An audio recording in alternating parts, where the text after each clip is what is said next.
Hi, എല്ലാവർക്കും നമസ്കാരം. മനസ്സിലായില്ല. ഞാൻ അജ്മൽ അമീർ. എന്താ നിന്റെ വിഷമം?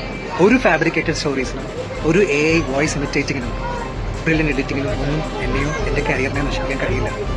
അതാ നിന്റെ വിഷമം? അല്ല, ഇതിലും വലിയ രണ്ട് ഇൻഡസ്ട്രികളിൽ പോയിട്ട് പ്രൂവ് ചെയ്ത് സർവശക്തിന്റെ മാത്രം അനുഗ്രഹം കൊണ്ട് സർവൈവ് ചെയ്തു പോകുന്നൊരു വ്യക്തിയാണ് ഞാൻ. എല്ലാം തുറന്നു പറയുന്ന പ്രകൃതക്കാരന കേട്ടോ. കൃത്യമായിട്ടൊരു മാനേജറില്ല, ഒരു PR ടീമില്ല, കൃത്യമായിട്ടുള്ള സോഷ്യൽ മീഡിയ ഹാൻഡിലുകളില്ല.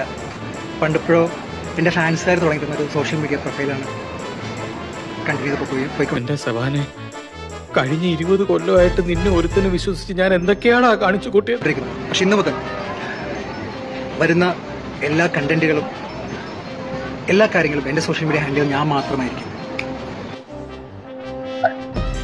ഒരു കൈവതം 2-3 ദിവസം മുന്നേ വളരെ മോശപ്പെട്ട രീതിയിൽ എൻ്റെ ഒരു ന്യൂസ് പുറത്തു വന്നു.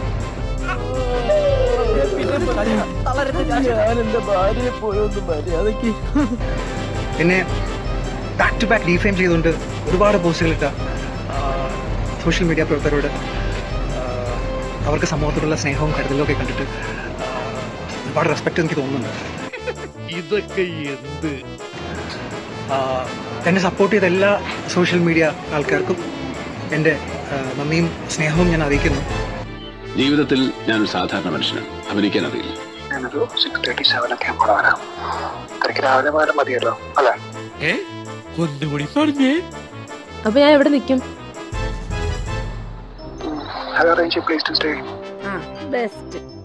എവിടെ?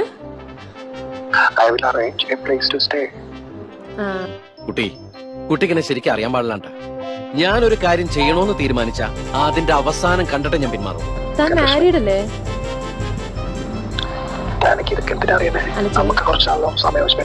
ഈ നാടിന്റെ ഈ അവസ്ഥയ്ക്ക് കാരണം ഇവന്മാരെ പോലുള്ള ഈരകാല മൃഗങ്ങളാണ്.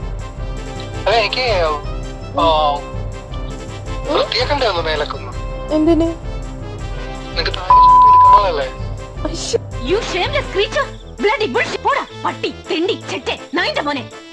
എന്നെ ഏറ്റവും അത്ഭുതപ്പെടുത്തിയത് ഒരുപാട് തെറിവിളികൾക്ക് മുകളിൽ എന്നെ സാന്ത്വനിപ്പിച്ചുകൊണ്ട് എന്നെ ആശ്വസിപ്പിച്ചുകൊണ്ട് വരുന്ന തെറിവിളികളും കോളുകളും വോയിസ് മെസ്സേജുകളും തന്ന ഒരു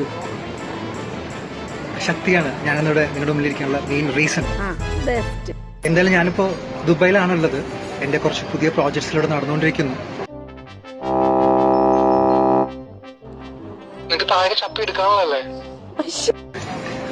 എന്നെ സപ്പോർട്ട് ചെയ്ത എല്ലാവർക്കും ഒരായിരം നന്ദി.